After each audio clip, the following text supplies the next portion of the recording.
Here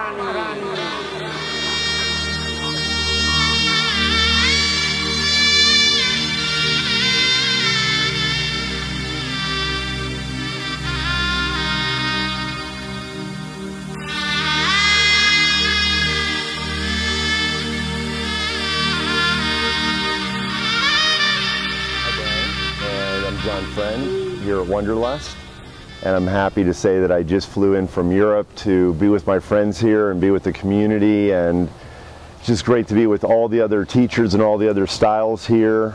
With the music, it's just fantastic in a perfect setting here in Squaw Valley. So one of the things that we're doing differently this year for the first time is to have a whole village, a whole section of the Wanderlust, the festival, dedicated to Anusara and dedicated to really the vision behind Anusara. And that vision is one of bringing more beauty, more goodness, and just really more fulfillment to everyone.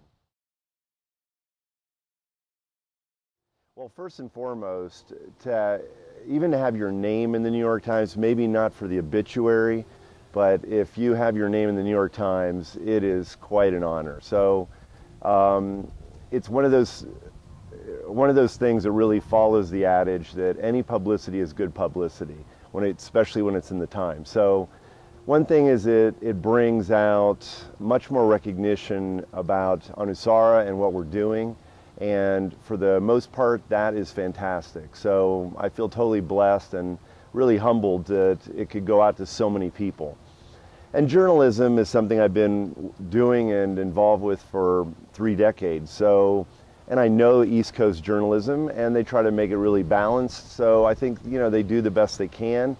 And, of course, not everything in the story is necessarily accurate, but it is, in general, presents Anusara as a very positive force that I'm really dedicated to bringing a remembrance back to the highest purposes of the practice, to the spiritual essence of the practice.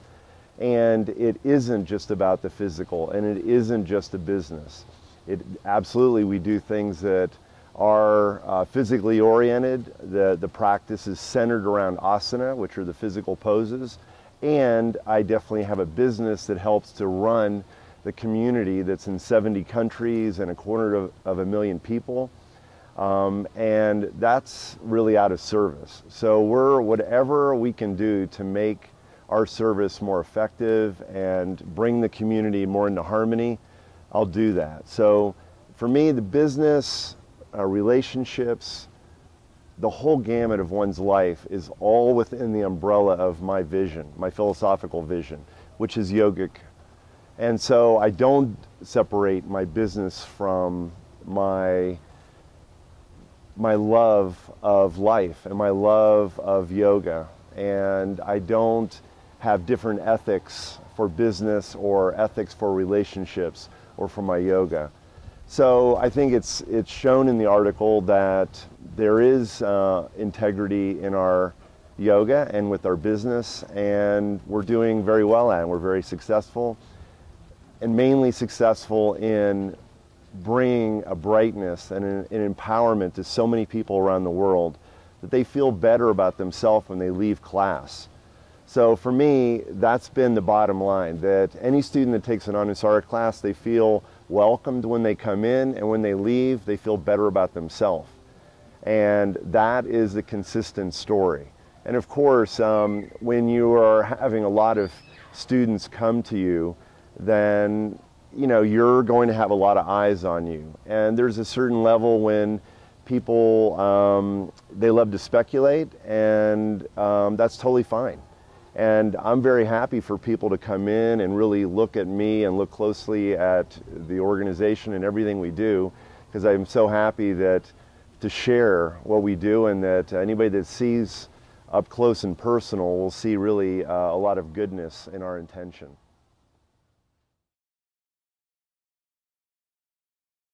I was just in Italy.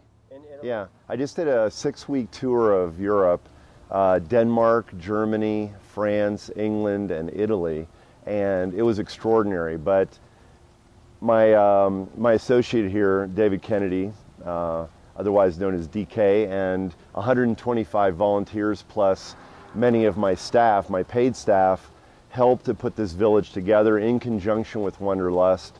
And it's been a really wonderful cooperation. And I really wanted to come and honor them and just be part of the whole group. This whole thing is very exciting to have. This is a new wave of putting and offering our philosophy into more of a mainstream, that where people are not necessarily into yoga, but they come to a festival because of the universal attraction of the music. And through that, this connection, they're able to hear about yoga and hear about Anusara. And what our hope is that it positively changes their life. So it's very exciting to be able to move into a much broader spectrum of society with our message.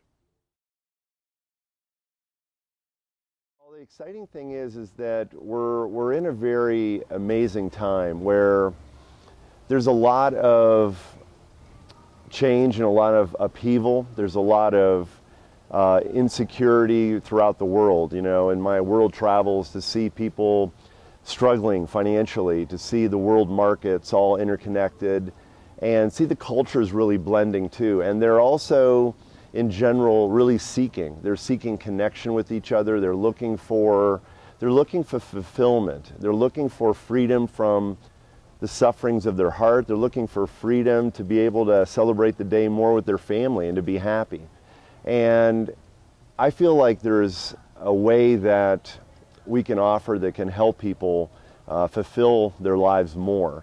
And what's so exciting is during this time where so many people are seeking, we can connect to them through a broader and broader medium of circulation via the internet, which is amazing, television, this type of thing, what you're doing, just to be able to have somebody hear our discussion and see me will hopefully propagate a positive message, and a message of goodness and a message of optimism for the future for all of us. So I'm very excited about the plans are to be able to spread the philosophy where we all can work together for a better world. And of course that's very general, but it's a very optimistic message, and we're doing it just like this right now. That's the plan. You know, anything that, you know, the things that I embrace are that which are life enhancing. You know, if there's something that is not helping somebody really open their heart and discover the deepest part of their own divine nature, you know, their own love, their compassion, if they're not deepening their connection with their family and friends or the environment, it's something I don't support. But anything, you know, it's not just yoga styles, but anything that will help bring more freedom from suffering, more happiness in the world, I'm supportive. So in general, all yoga systems, as far as I'm concerned, that are legitimate yoga systems, are all aligned and unified with the same intent to help people realize the deepest part of themselves, realize the purpose of their life and for the highest reasons, and bring happiness and bring love to the world. So I think all the styles really are just part of the whole splendid play of consciousness, where any culture, anybody, wherever they are in their life, can find a yoga style that fits them. So then someone says, well, I've had a yoga teacher and they just got certified in a month. Do you think that's good? Or do you think they need more training? I mean, in general, I ask, well, how did you feel when you left the class? They said, I loved it. I feel so much better. I said, that sounds great to me. So you can have somebody that has 10 years of study and has all these certifications and licensing, and they might diminish somebody, and they might create more separation. So I don't look on the outside. I just go and say, if your intention is to help, that's great. Let's do it together. Let's unite all the systems, and the more that we can have yoga spread into society worldwide, it's going to help everybody. So any increase in yoga is a good thing. Well, to be a licensed Anusara teacher, we have a level the highest level is certification. And to be certified in Anusara, I do set a very high standard. And I do want to say that it's not a standard that I really compare to anybody else. It's not like, you know, I don't necessarily go by Yoga Alliance's standards or any other systems. I just think if somebody wants to be a really good yoga teacher, what am I looking for? And I just set my own standards. And to do that, it's going to take about, probably about 4 years, minimum. And I'm not certified.